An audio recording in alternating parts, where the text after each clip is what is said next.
Bienvenue à tous et à toutes à ce journal édition 62.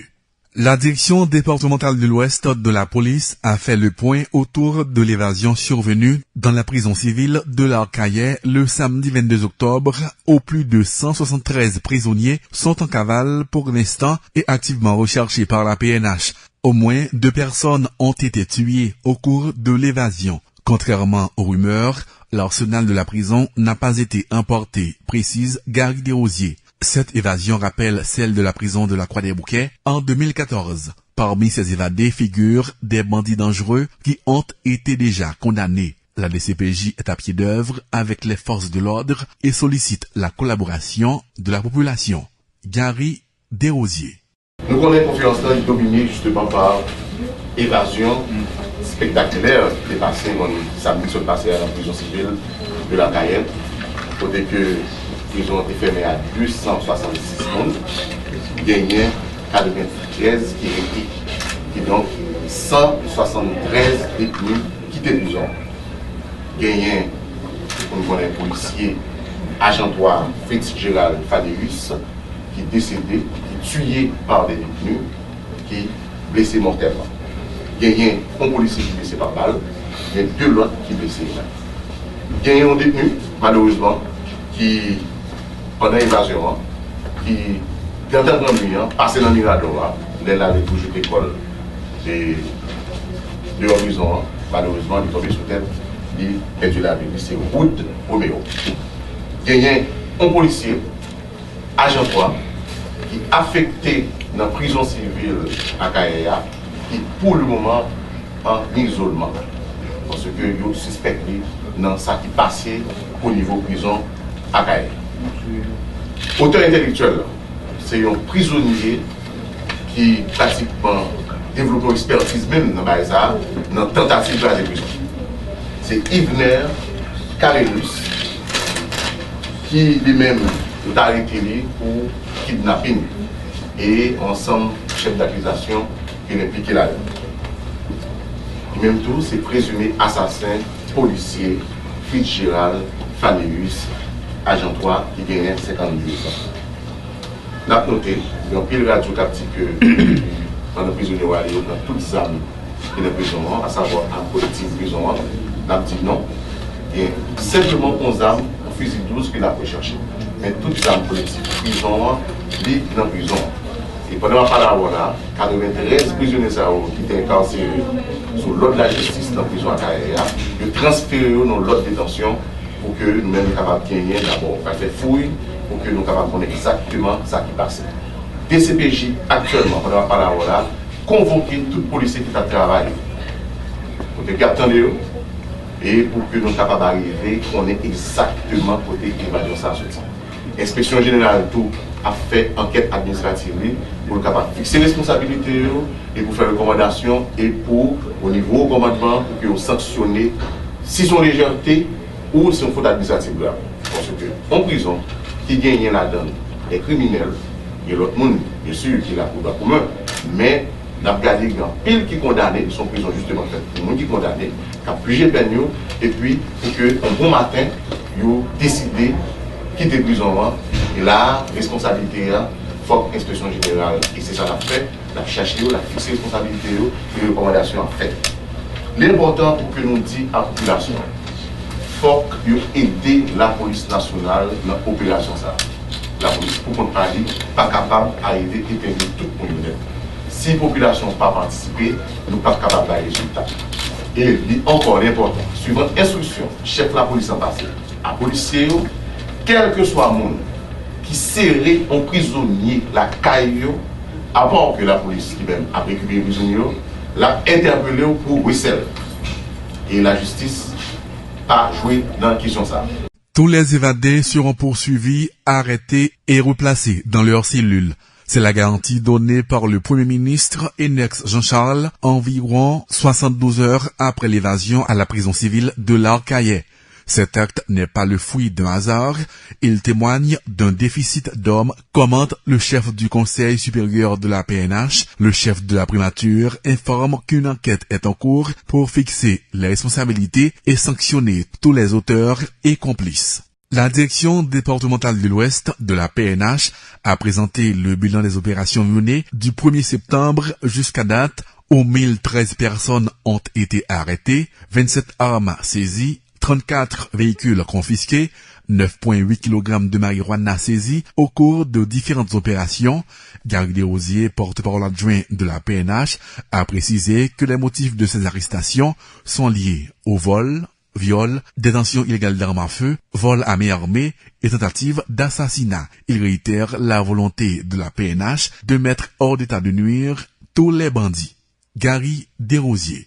Il y a 27 armes qui saisies de tout calibre, dont 4 pour la police nationale, 34 véhicules confisqués, 9,8 kg de marijuana qui saisit, qui donne 1013 arrestations allant du 1er septembre à date. Nature arrestation ça, 19 personnes là-dedans ont été procurés, 27 pour tentative d'assassinat, 15 pour viol, 13 pour détention d'armes illégales, 8 pour détention d'armes, 8 pour armes armées, 2 pour vol de véhicules. Suite à enquête relative à assassinat inspecteur Gervais Jean Moses, qui gagne 47 ans. Le détruit inspecteur ça avec le 17 octobre, qui sont passés là aux environs 6 AM dans Delma 5. Côté que c'est 2 bandits qui étaient attaqués, inspecteur dit violent, qui était dans la machine pour la cahier. Inspecteur a temps fait échange de armes avec eux, et nous l'avons mourir. Et l'inspecteur a fait 2 balles. L'une dans la poitrine, l'une dans le ventre. Enquête là conduit la police nationale au niveau de la direction départementale de l'Ouest à Delma 75 dans le plus bref. Côté que nous saisi un M16 armes ça de la là un calibre bon arme de guerre. Nous saisi lors de l'opération. Également nous saisi tout un pistolet de calibre 9 mm. Delma 75 plus bref. Alors, je saisis Jean Sahar, Kai, Bertellus Wilman, qui gagne 35 ans, pour se collaborer avec la police. C'est une équipe logistique Balsa. Et opération continuée dans Delma 87, côté que la police a arrêté du Rocher Montcamen, qui gagne 24 ans, une jeune dame, qui se ménage, chef de gang qui est activement recherché par la police, il est Alexis Mackenzie, qui a 24 ans, qui est considéré comme les petits assis, que tout le monde connaît, qui est activement recherché par la police nationale. N'a noté, si assis ça, il y a un problème. Il était déjà évolué dans la zone Simon-Pelé. Il a délogé l'agriculture de ma carrière et côté que la police a arrêté concubinien qui s'est du Rocher Montcamen. La presse a payé de nous parce que nous pouvons justement faire sortir photo en plan, mais il est important pour caméra fixer justement son visage à nous demandé pour nos populations capables d'aider nous joindre assis. Si assis ça, sont gros criminels impliqués dans plusieurs cas d'assassinat, cas de meurtre, cas d'homicide, et il était allé pour l'école Delma 87 pour la population paisible qui a pris Delma problème. Très dangereux, très dangereux. Et quel que soit le mot d'information sur jeune garçon ça, Tiassi, que tout le monde connaît, pas hésiter la police 38 11 11, 38 37 11 11. Paralysie des activités au lycée Louis-Joseph Janvier de Carrefour. Ce lundi, les élèves ont organisé une manifestation en solidarité avec Édouard Ménès, un élève de la classe de philo blessé par balle par un malfrat qui voulait emporter son téléphone et dénoncer du même coup le mauvais fonctionnement du lycée. Suivez quelques-uns d'entre eux au micro de Mauril Hazen et de Bernardo Valciné.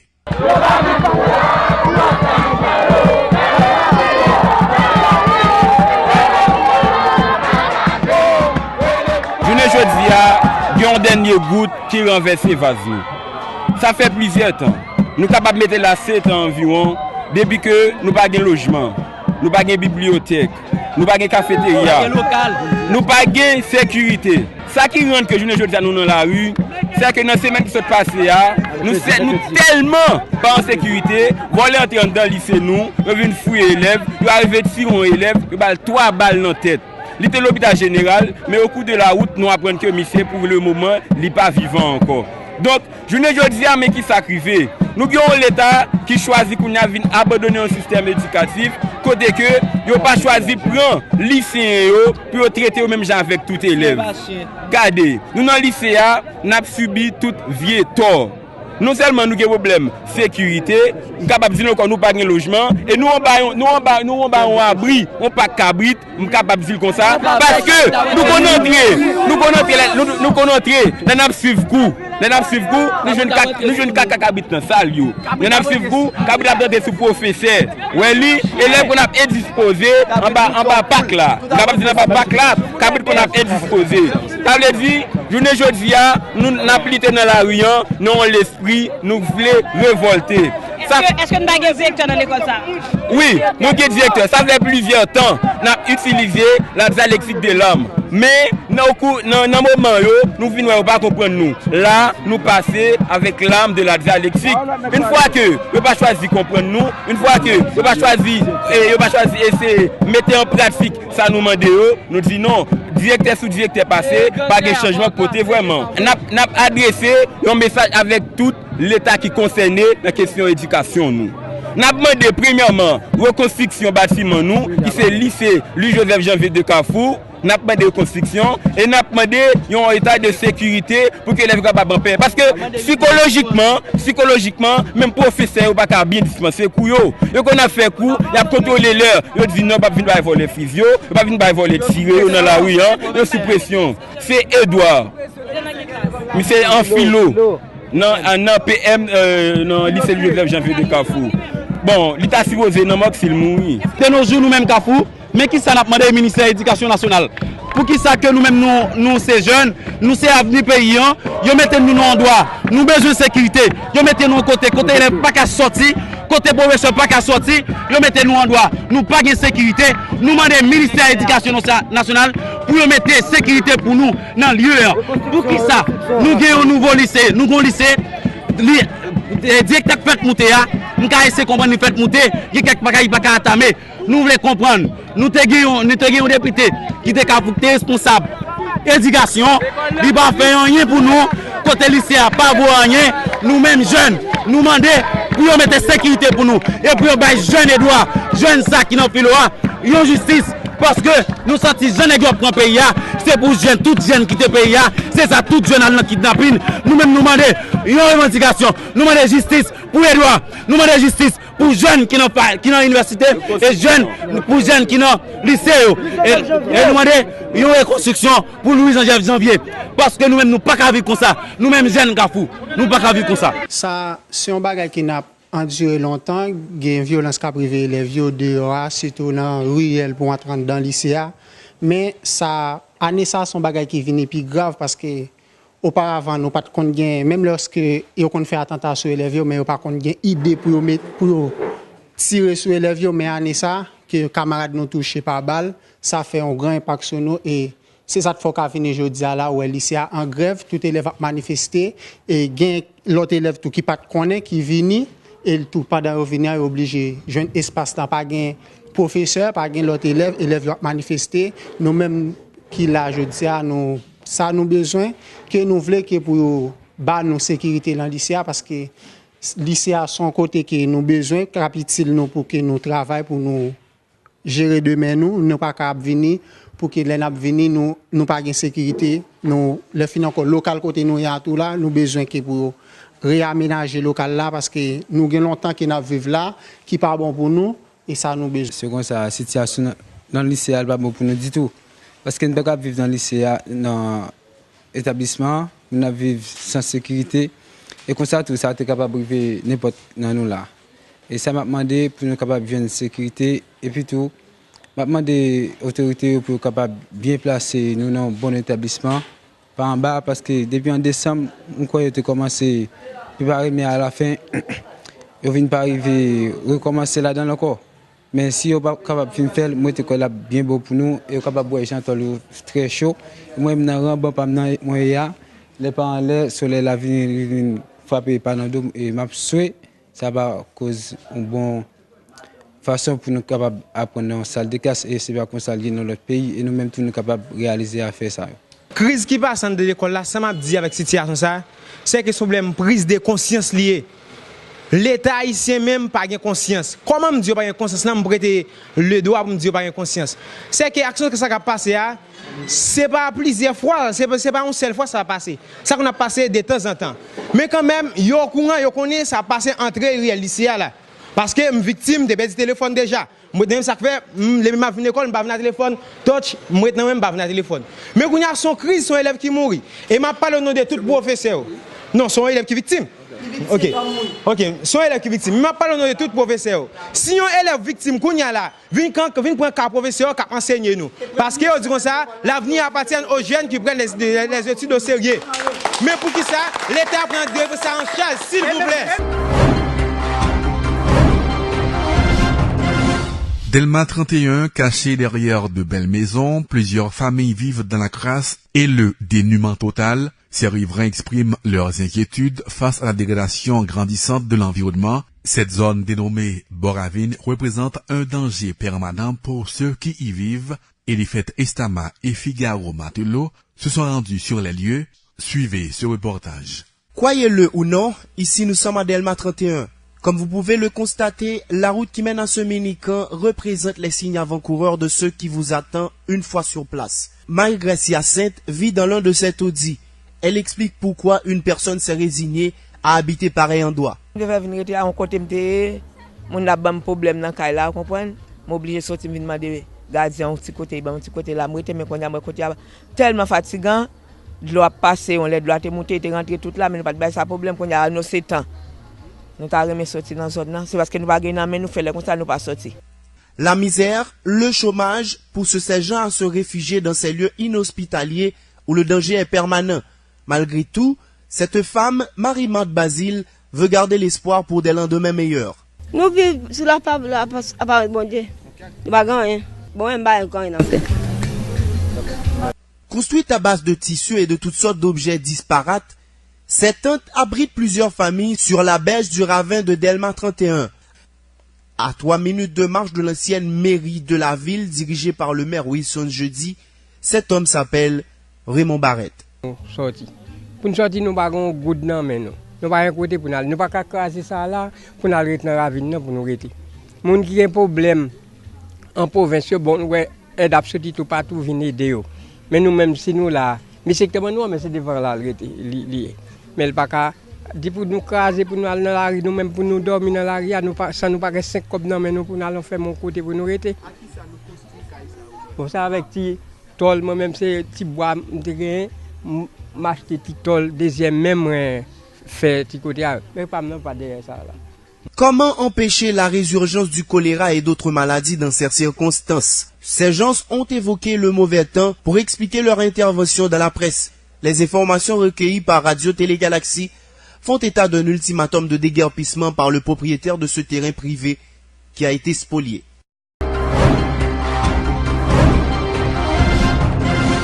À présent, un coup d'œil dans l'actualité internationale. L'évacuation totale de la jungle de Calais a commencé ce lundi avant l'aube.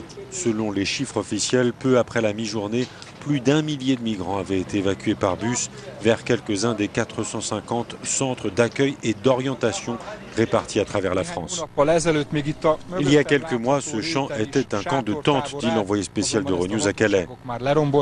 Le camp a maintenant été démonté par les autorités qui s'apprêtent à détruire le reste de la jungle, même si une partie des migrants y est opposée. Le ministère de l'Intérieur indique que l'évacuation se déroule dans le calme. La majorité des migrants souhaitent quitter le bidonville. La jungle n'est vraiment pas un bon endroit, explique ce migrant afghan. Il y a trop de problèmes. Des gens qui tentent de vous dérober votre téléphone ou votre argent. Vraiment trop de problèmes ici. Jusqu'au lancement de l'évacuation, entre 6 et 8 000 personnes vivaient dans la jungle avec l'espoir de rejoindre l'Angleterre. Certains se sont résignés à l'idée de rester en France, explique ce travailleur humanitaire. Mais la plupart d'entre eux ont fait un voyage très éprouvant pour aller en Angleterre et réaliser qu'ils n'y sont pas parvenus est pour eux un brise-cœur. Les migrants qui n'abandonnent pas leur projet de traverser la Manche avouent être prêts à enfreindre la loi pour aller jusqu'au bout.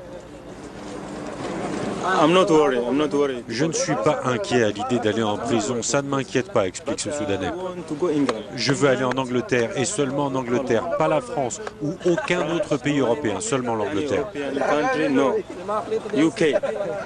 Plus de 1200 policiers sont mobilisés pour ce démantèlement qui pourrait devenir difficile lorsqu'il s'agira d'évacuer les migrants qui refusent d'abandonner leur voyage vers l'Angleterre.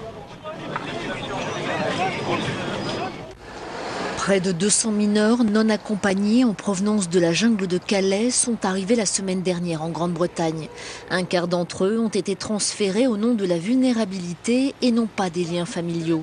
C'est le résultat d'un amendement britannique pour la première fois utilisé aux grandes dames des ONG qui déplorent le manque d'anticipation et d'organisation. C'est comme être assis sur le siège passager d'une voiture qui roule très lentement vers une falaise. Nous savions que le camp allait être démoli. Lors du dernier démantèlement, 126 enfants ont été portés disparus. On savait que cette fois, ce serait pire. Selon l'ONG France Terre d'Asile, près de 1300 mineurs s'entassent dans la jungle. Environ 500 font état de familles au Royaume-Uni. L'enjeu est de traiter le maximum de dossiers. Que se passera-t-il pour les enfants qui seront suivis par les services sociaux puis accueillis en famille d'accueil? Ce sont souvent des solutions de dernière minute. C'est bien que le gouvernement ait changé sa position, mais c'est trop tard. Et nous devons faire en sorte qu'aucun enfant ne soit laissé derrière. En France, la ministre du Logement appelle Londres à accélérer l'accueil des enfants isolés du campement de Calais. Emmanuel Cos déplore les réticences du Royaume-Uni à les accueillir sur son sol. Elle demande que l'ensemble des enfants relevant du regroupement familial soient admis le plus rapidement possible. C'est à partir du milieu des années 90, avec la suppression des contrôles aux frontières entre les pays de l'espace Schengen, que des migrants ont commencé à se regrouper dans des camps de fortune près de Calais. Leur rêve, c'est d'obtenir l'asile au Royaume-Uni. Un hangar désaffecté d'Eurotunnel leur est ouvert en 1999 sur la commune de Sangatte. Ce flux migratoire constitue un vrai défi humanitaire et politique pour la France et le Royaume-Uni. 3 ans plus tard, en 2002, sous la pression de son homologue britannique David Blunkett, le ministre français de l'Intérieur de l'époque, Nicolas Sarkozy, décide la fermeture définitive du hangar de Sangatte. J'avais toujours indiqué qu'à partir du moment où les nouvelles mesures réglementaires et législatives s'appliqueraient, nous autres Français, nous devrions nous engager à fermer Sangatte dans un délai compris entre 3 mois et 6 mois. La décision sera effective en décembre et Sangatte, qui abritait 1600 étrangers, est fermée. Des migrants se regroupent alors dans une zone au nord-est de Calais surnommée la Jungle. En février 2003, les deux mêmes ministres signent les accords du Touquet. Ils établissent que les contrôles aux frontières auront désormais lieu du côté français de la Manche. L'immigration clandestine vers la Grande-Bretagne est désormais bloquée à Calais, dans le nord de la France, où beaucoup appellent désormais à une renégociation de ces accords dans le cadre du Brexit. Depuis la fermeture de Sangatte, les clandestins erraient dans des campements de fortune. Dans une zone proche du port de Calais s'entassaient jusqu'à 700 migrants. Mais cette jungle sera elle aussi démantelée en 2009 par les CRS. Mais elle se reforme moins de 2 ans plus tard. En 2015, avec la crise migratoire, le nombre de migrants explose. La partie sud de ce que l'on appelle désormais la New Jungle, où s'entassent en tout entre 6 et 8 000 personnes, est démantelée entre le 29 février et le 16 mars 2016. En septembre, un mur d'1 kilomètre de long, financé par Londres, commence à être érigé le long de la rocade portuaire pour empêcher les migrants de grimper sur les camions. Le 26 septembre, François Hollande promet un démantèlement complet du campement et le reclassement des migrants. Calais n'est ni une étape ni un aboutissement pour les migrations. C'est une impasse.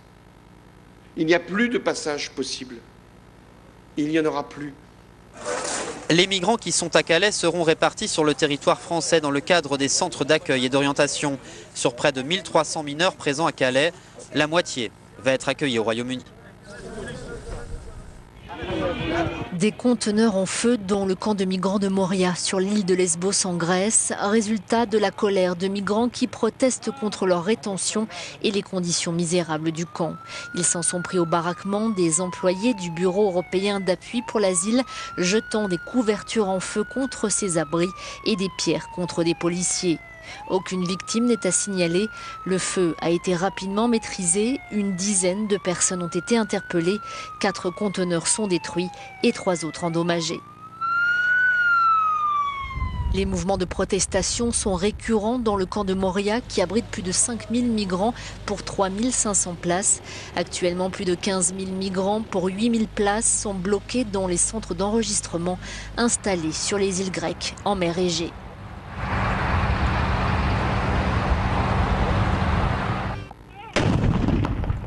En Irak, la ville de Mossoul est quasiment encerclée désormais. Le fief principal d'État islamique est la cible de raids aériens de la coalition de plus en plus intenses.